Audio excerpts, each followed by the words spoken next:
All right. So we're gonna redo this one. We're gonna start again. And today it is about your synapse. This is about your brain, and this is gonna help you understand a lot about yourself as a autistic human. So I really like this actually. This title, Prune and Doom. When synapses refuse to trim down, well, that's what happens when you're autistic. Left side it would be a non-autistic brain. The right side is a autistic brain synapse. And you can see there's a lot more little trees and things that are on there. And, well, let's see. What? Okay, I want to forward, back, go. All right, we'll figure this out. Don't worry about this. All right, now, about me. My name is Christina. I built the neurodivergentbrain.org. I was diagnosed with autism, ADHD, and dyslexia at age 46. And I'm just telling you how it is from my perspective. Uh, and my special interest is actually research. I love to research. I never used to ever read research, but now it's like the most calming background music I could hear is a listening to a research paper through Speechify, which is not sponsored here, but if you ever use it, they're very, very good. Depending on the PDF, sometimes it won't work on some PDFs, but it does work really good. And I literally have studied so much, and I did do college for as long as I could take it because, again, I'm not going to pretend I am not autistic. For a good grade. I have a thing about that. And then too, I just love to info dump. So again, we're here. That's what we're doing. So, but today we're going to talk about synapse. What is a synapse? Well, this synapse is really how your brain connects. It wants to talk to each other. It wants to be efficient, just like your computer does. And so, synapse is a junction between two neurons, nerve cells, where information is transferred from one neuron to another neuron. It can also connect neurons to, let's say, muscle gland cells. But I don't know anything about that because I did not research that. Okay, I kind of have a tendency to hyper focus on my research, and I I didn't. All right, so basically, your synapses plays a huge role in basically how you perceive your day-to-day information. So let's say, for example, I don't know, something random happens in your day that you weren't expecting. Uh, as someone who is a non-autistic, because your synapse trees are pruned, your imagination may be more less not saying that you won't have a huge imagination, but you're going to have a realistic idea of the potentials because your trees are nice and trimmed, and it only gives you things that really you've had experience through life and seen and all that blah blah blah. Okay, but see, here's the difference. Autistic brains really they don't they don't do that. We don't prune the way we're supposed to prune. So what happens is, and I apologize if this is off center. Again, this is a practice. Video editing is a practice, and I'm going to show you all my errors because I have. Can I just tell you how I wrote something the other day, like 1,000 errors on Grammarly, and then I still sent it, and I still had errors. I'm like, how did you not see this, Christina? See, this is the matter. So number one, well, having these additional non-pruned synapse trees is overthinking. That means that you're overthinking about every possible solution that could ever possibly happen in the world. Well, it's not because you're just I don't know overthinking or you just can't stop. It is simply because these trees that are in your brain are not pruned the way they're supposed to, so they are actually giving you this information. It is without your control. Okay, but that's why mindfulness is going to come in here because you're going to go, oh, I see that I'm doing this. I know why it's doing this. Them dang synapse trees. I got like big old oak trees in my head. I'm gonna try to do something else because I gotta distract it because it wants to focus on this. Okay. Now again, because you're doing all this, you're actually using more energy. Okay, this energy is consuming and taken away from what you have available to function and have a decent quality of life. That's why it's important that you're aware that when these things are happening, that we go, no, I know it's happening, but this is not something that it's almost not like it's not something that's real because it feels very real and you get all the real fear feelings, but you have to like almost understand that this my brain is doing more than it really should, and I really don't need to focus on this extra stuff, okay? Because it's just stressing me out. So guess why? It's why it's important to really distract yourself to do something completely different using the other side, which is your logical side, because we want to learn, and that will busy your brain, and your brain will go, oh well, maybe that's not as interesting as what I'm learning, okay?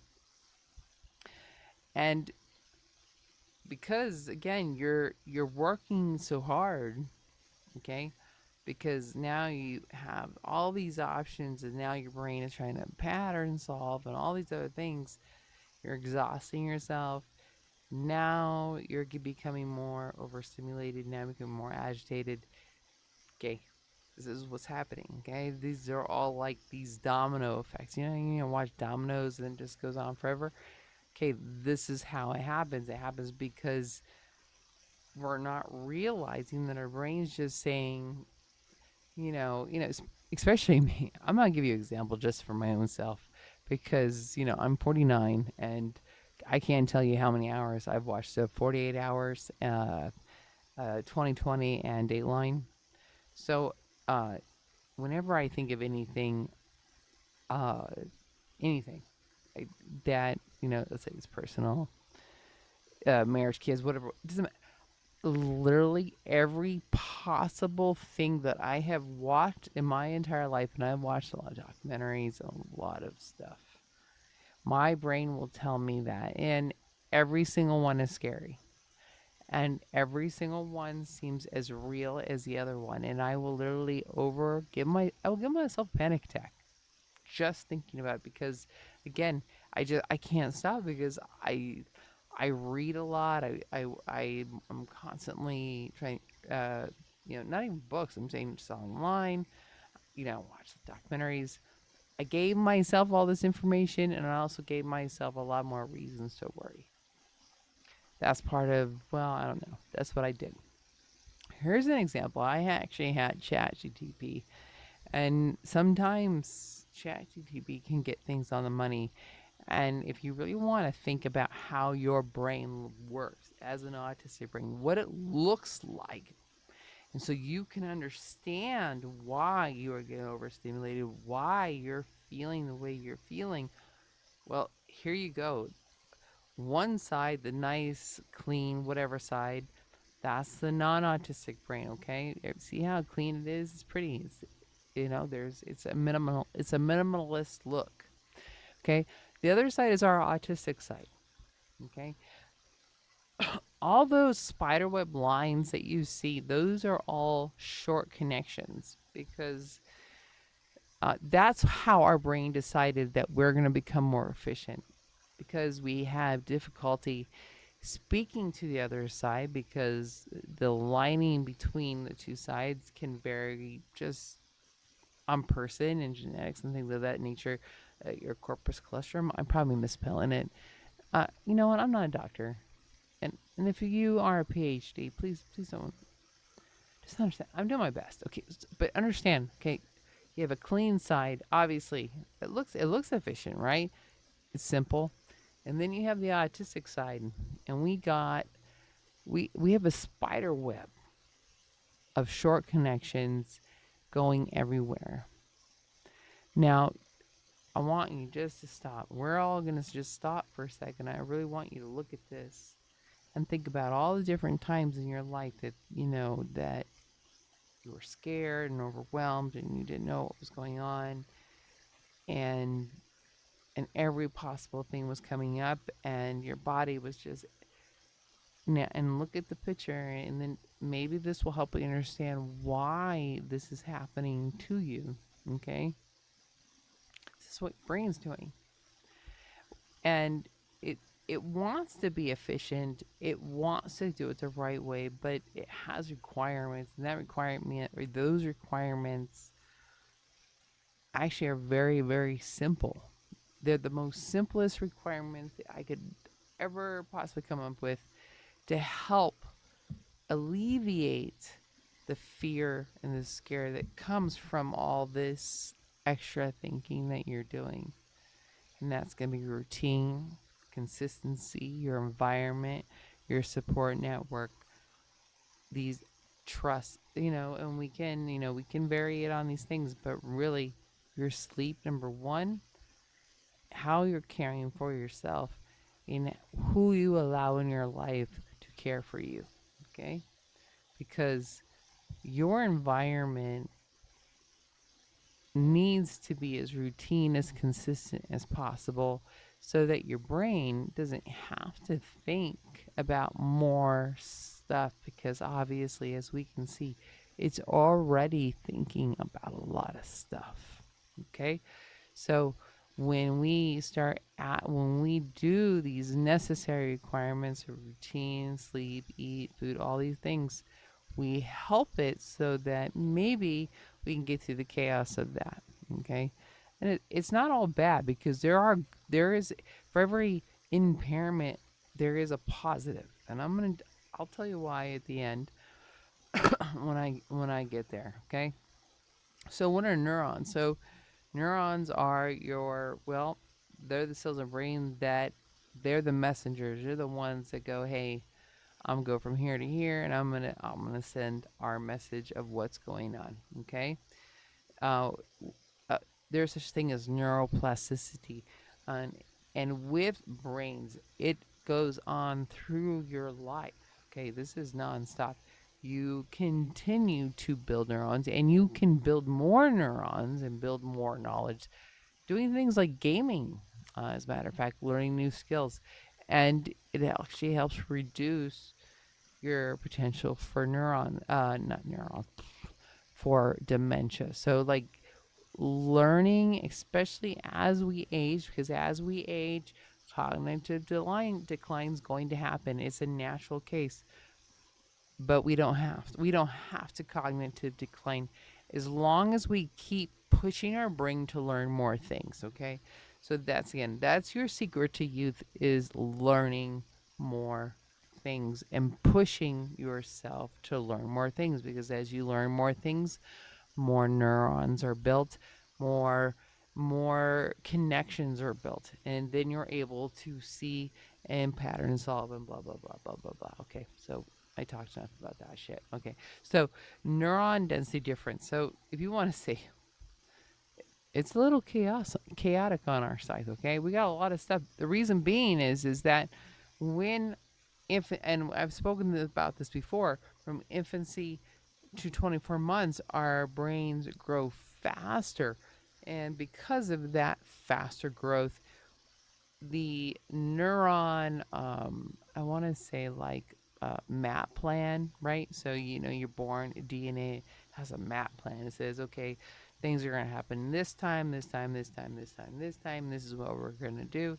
And then so on and so forth. But because we brains are going faster, the map plan kind of, and so what happens is that we're kind of a victim of our environment. So the more experiences, the more our parents talk to us, the more we are involved, the more things that we have and experience, more things that the more reading, gaming, anything like that, the better it's going to help our brain make these almost close neurons. It's not going to be the same because we still have impairments that we're born with, but it helps our brain make these experiences and make these neurons so that maybe it isn't as chaotic as it could normally be. Yeah, it will still be chaotic, but not as chaotic, because again, putting those experiences in the brain, the more experiences that we have, then we're more building more connections.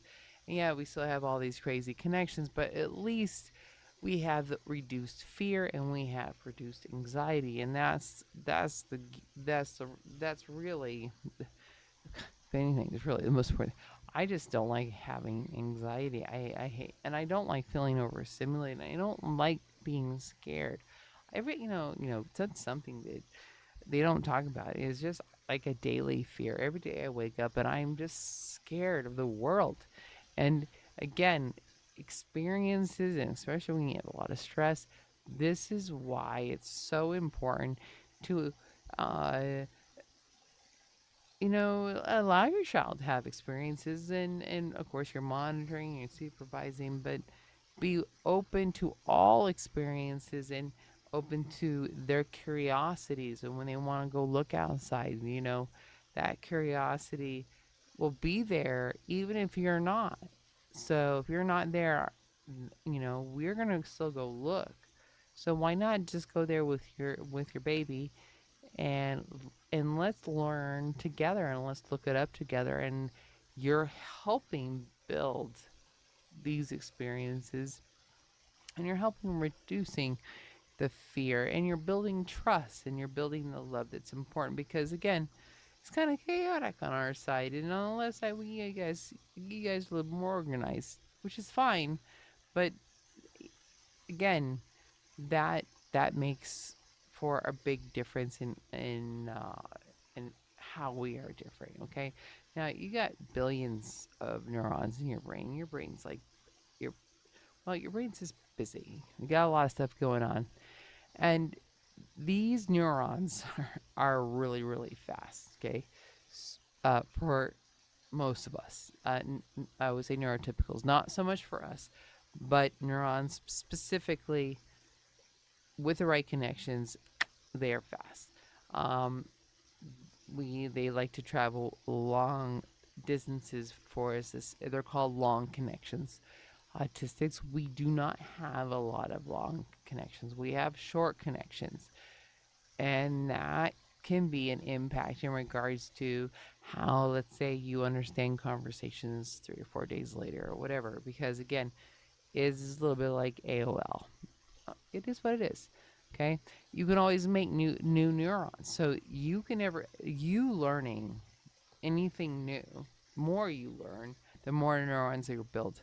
And essentially, you are not a, let's say, slave to your IQ or whatever. You are a slave to whether or not you're willing to just learn something, even if it makes you uncomfortable, or even if it makes you overstimulated. Because when I learn, I get overstimulated quite often.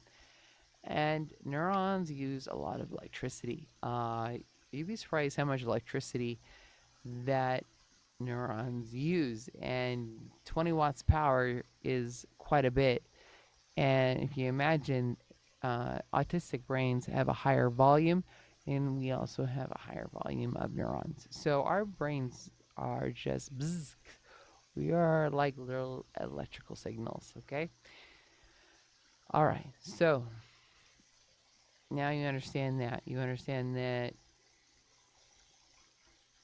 we as autistics have a higher density of neurons, which means that there's a potential that we are producing more electricity when things are happening, especially if you're learning something new, so on and so forth.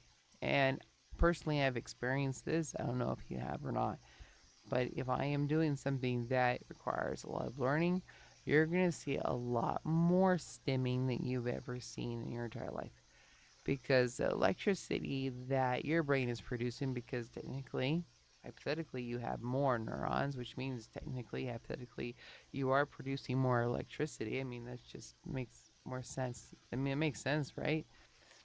It mathematically makes sense. Means, where is that electricity gonna go? Well, it's gonna go to your body, and you're gonna feel it.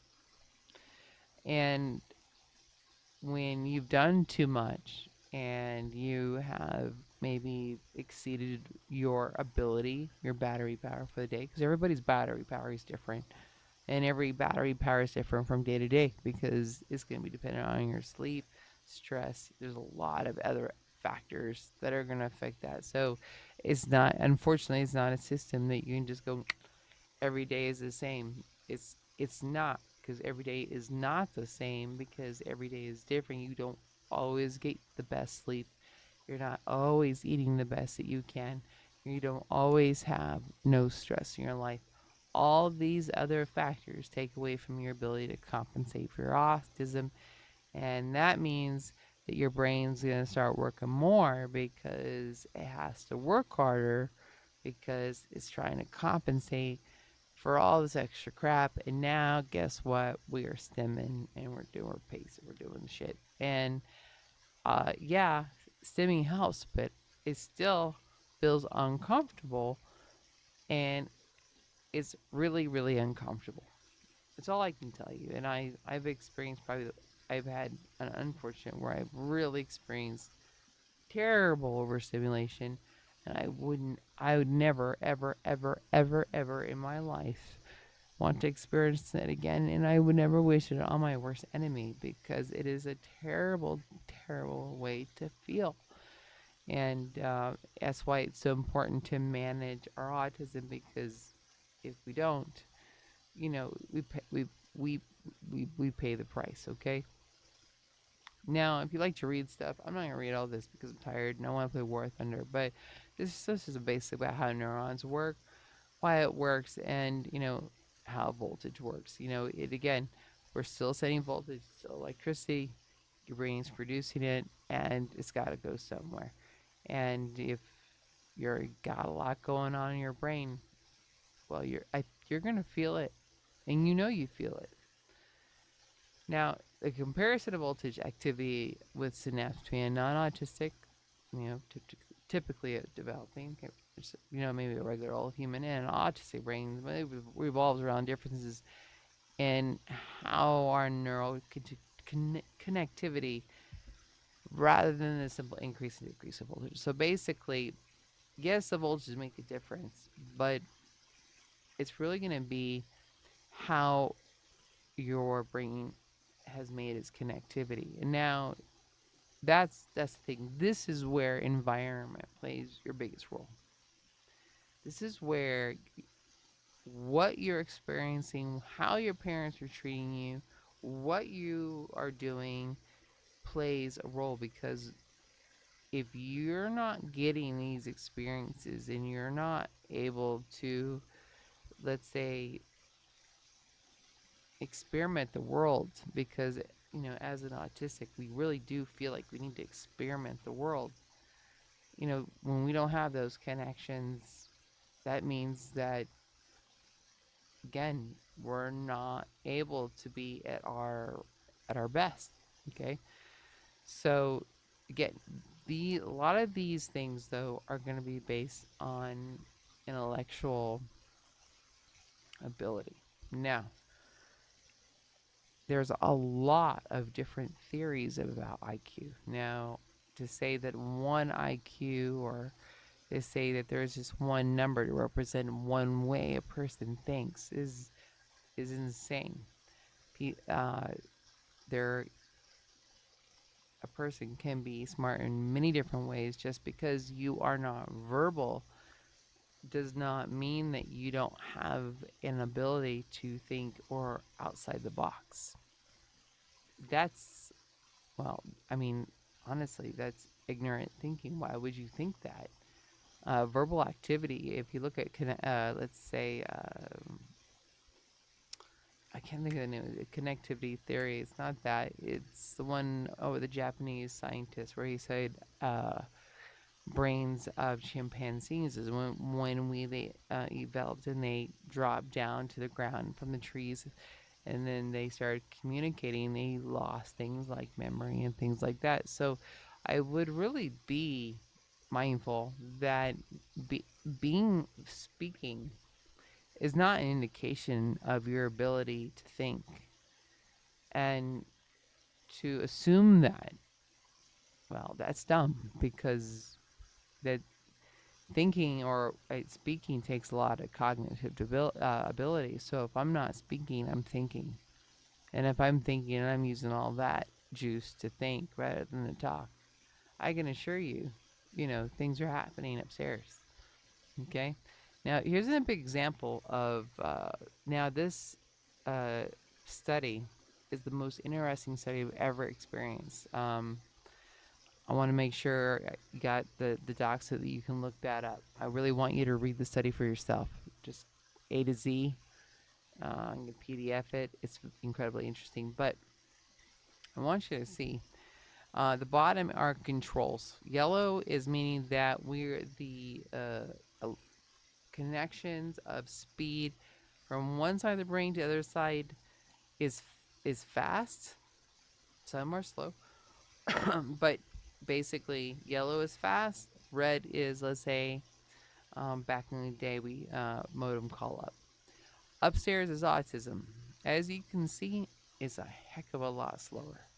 Again, our long-term connectivity is not the fast.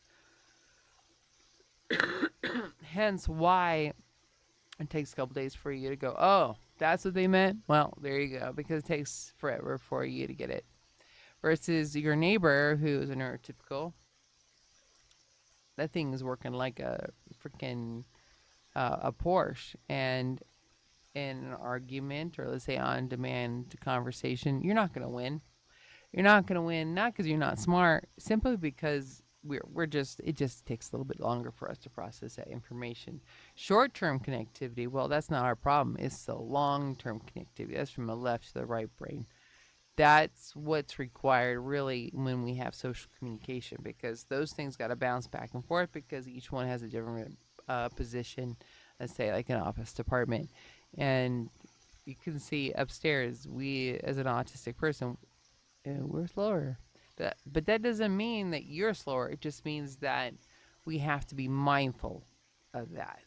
Just be mindful that there's a difference, and maybe instead of wasting your compensatory skills on a conversation with somebody who obviously uh, has different skills than you do, then maybe you just prefer them to email you or text you so that you have an opportunity to read it and understand it before you answer.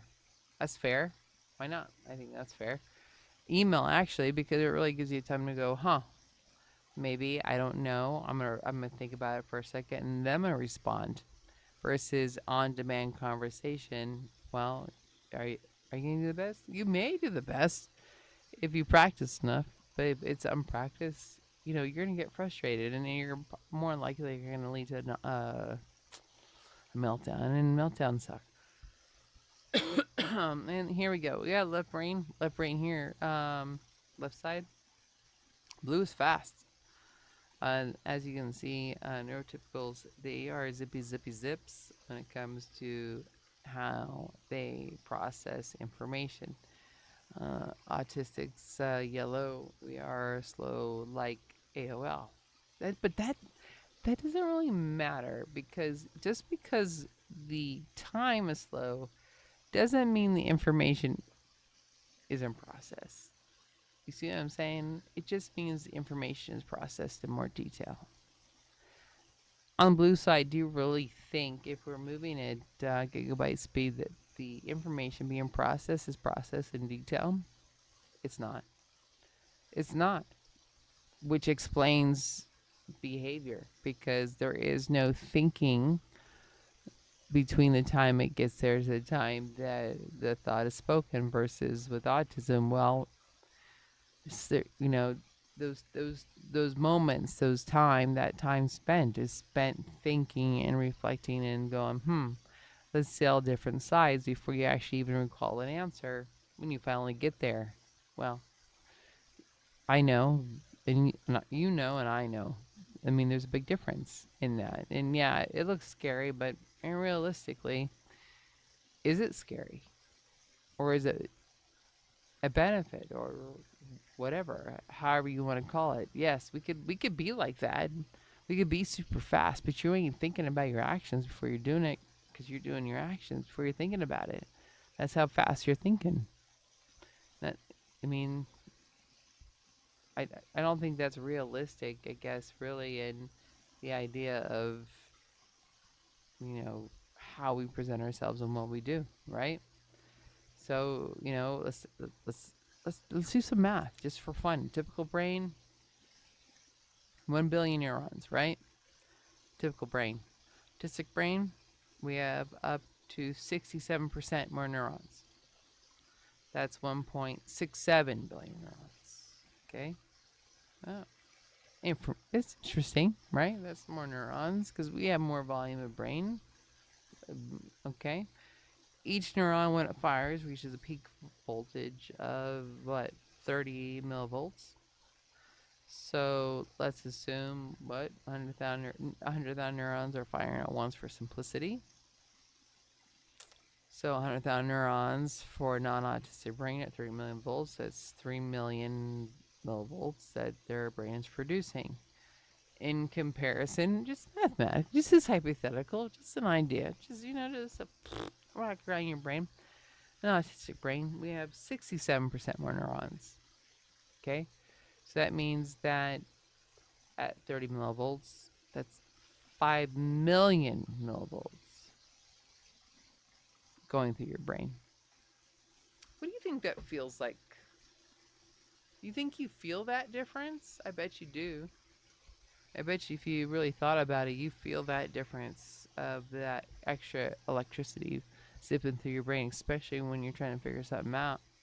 And with 67% more neurons firing, you know, this is hypothetical, but hypothetical is hypothetical, and hypothetical is fun to think about. And well, I'm autistic, so of course I would say something like that. But the autistic brain could be producing really around 2 million millivolts more in electrical activity at the same time. And what does that mean? What does that last part say? What does she say? What does she say? She says leading to potential overstimulation and heightened sensory experiences. I don't know. Maybe it sounds kind of like my fucking daily life. I mean, right there, you, that electricity's got to go somewhere, and it's going down to my body, and I can certainly most feel it, and I most certainly can tell you that I do not like it.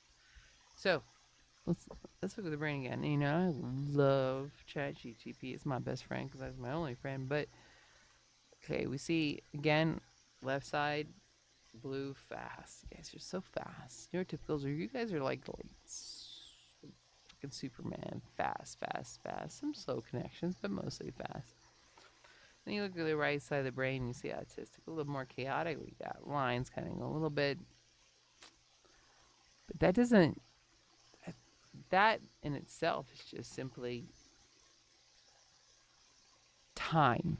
And the more time I have to think about something, the more time I have to analyze something, well, you know, I'll analyze it, take it apart like a puzzle, back and forth, back and forth. You know, I think things through. It's different. It's a different experience, but there is a benefit.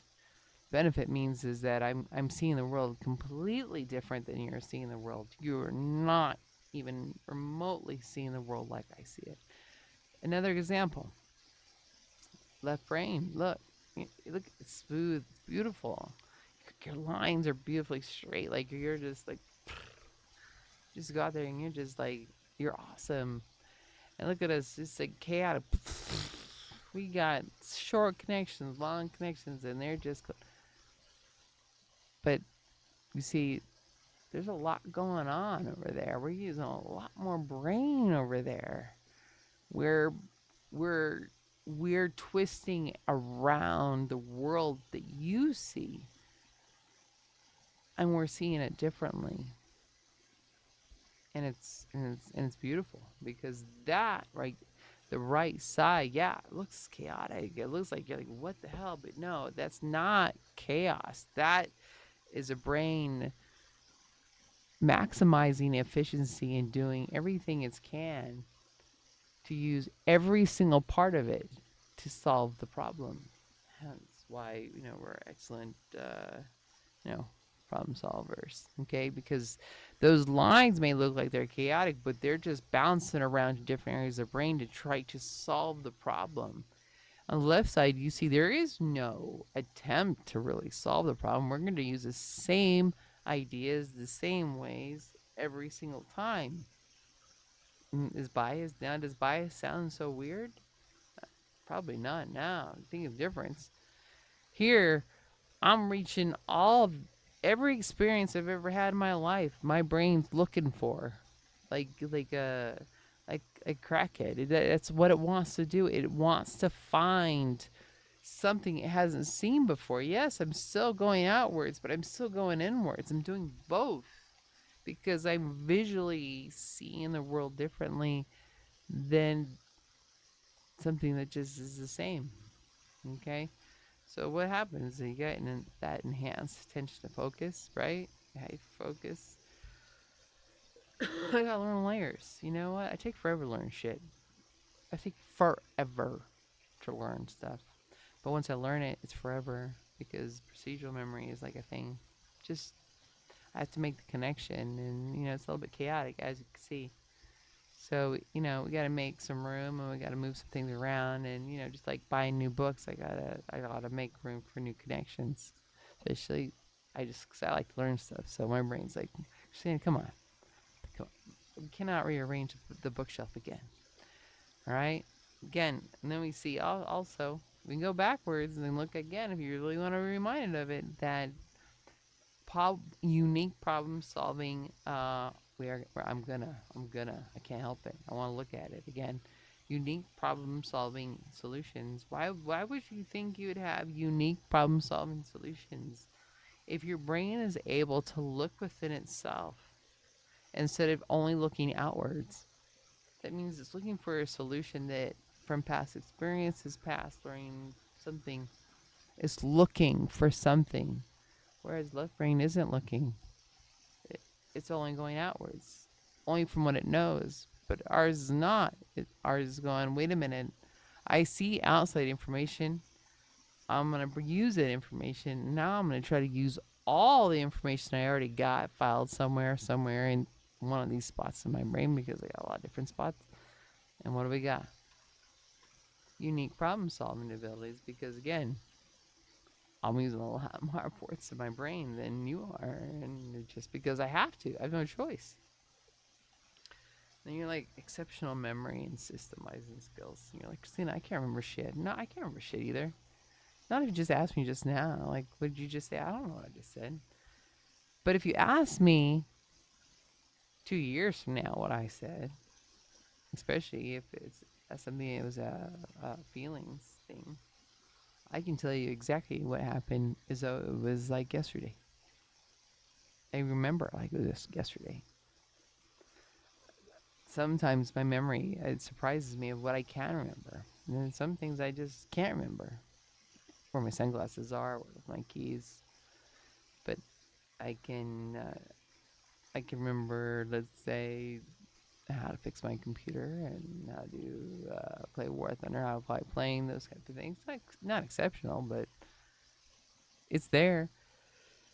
And I bet you if you put me back in a computer at Citibank, I would probably within a couple days be right back what I was doing before.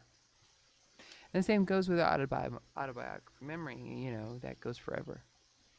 Uh, my social experience with you does not change my autobiography. Remember, I still remember how you were, regardless of how I feel about you now. I don't forget. Now I just never forget.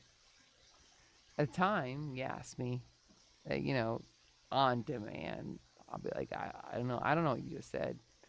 But 5 years from now, I remember everything as though I remembered it. Like, it literally just happened yesterday. And then we have your passion and your expertise, right? You love something so much that you study it until you study until you can't stand anymore, which is probably rarely because it's hard to not can't stand special interest, unfortunately, as much as you always want to come back to it. Then, you're like, this sensory is not superpower. You're a fuck off. Why are you saying that shit? Because, yeah, I agree. I hate, my dog's barking, or, I love Kip and Chad, but when sometimes they roost, I just want to, I don't know. I lose myself. But sometimes I'm in a forest and, like, camping or hiking. I don't hike. I haven't hiked in a long while, but when I was a little kid and I had a fort, and you close your eyes and you can hear all the sounds and you can hear the birds sing. That's why I love the mornings, because I can. It's like the world is alive and you can hear and feel everything. And I think that's when it's a superpower, is in those most important times, like the sunrise when you're by yourself, or in your forest, or when you're at the beach and you hear the waves crash and you smell the salt air and you feel the sand on your toes. That's more the superpower of all of that. You taking that in at one time and really going, gosh, the world is just a beautiful place, and you're just like, gosh, it's. I think I never stopped just really loving nature. I feel like nature is my most honest in place. And some days I don't want to go clean the chicken coop. I'm like, God, I don't want to go outside, especially when it's hot. But when I see my babies, Rhonda, McBama, and Mr. Tiny, and Kip, and Chad, and Kevin, Karen, all my ducks, and they all are yelling at me. I'm like, I'm the luckiest person in the whole wide world. I have these creatures that love me. And, well, maybe they don't love me, but, you know, we talk. And they're my friends, and I appreciate that. And at the end, the when we talk about being autistic, we talk about just being ourselves. You're kind of missing the parts that, that sucks about lying, and I know we all would love to be like that. I know I would every now and then, just be a genuine asshole, not give a fuck. But you know what? That's hard. That's a lot of hard thinking, and I don't like doing hard thinking, because I do a lot of hard thinking every day for every reason. Just driving the car sometimes can be a day of hard. So it's like, again, just be yourself. It's easier. It takes less energy and you save some more brain work. And you know that you have value, and the the your thoughts and your feelings, they mean something. And that complexity of your brain, yeah, I know it looks insane, but that's what's so beautiful about it, because it sees the world so different than the rest of us, and that can really help change the world more than you realize, because you can see and understand things differently. And I don't want you to be afraid of that. And I don't want you to ever say you're sorry for being you, because at the end of the day, you're you because, well, you're special. You're special, and it's not easy being special. I know that you think, well, if I'm so special and I have these extra gifts, shouldn't my life be easier? No, it's not going to be easier. In fact, it's going to be harder, because it's harder to be different, and it's harder to make change, and only the ones that really, really want it, you know. And you could choose to just say, nah, you know, I can't. But why would you want to? You know, I I have this mindset, and it's a mindset I've had my entire life. And maybe it's kind of spiteful, and maybe it's kind of crabby, and maybe it's kind of mean, but it says, I'll show you. I don't give a shit what the fuck you say about me. I'll show you. I'll show you. One way or another, I'll figure it out. And And maybe it's kind of spitey. Maybe it's kind of bitchy. Maybe it's not the nicest way to, think. But, you know, my dad said to me, one of his best lines, he said, a revenge mm, is a dish best served cold. And that sometimes means that you have to focus on yourself and love yourself enough that, why waste time on other people when you really are the most important person, and you taking care of yourself makes you even better. You're improving yourself right away, and I would not tell you this if that did not come from a life that, well, we can be sad about what was lost, or we can be excited about the future and what we did learn and what we can do. And I want you to be excited about your future. And if you don't believe me, I encourage you to Google Scholar, free PDF, anything I say, anything. And I'll prove it to you that you're awesome. And we'll do ADHD too, but I just had to get this one out because this was on my brain and I was thinking about today. So I apologize for the extraordinary long length, but I hope that you learned something and you have a great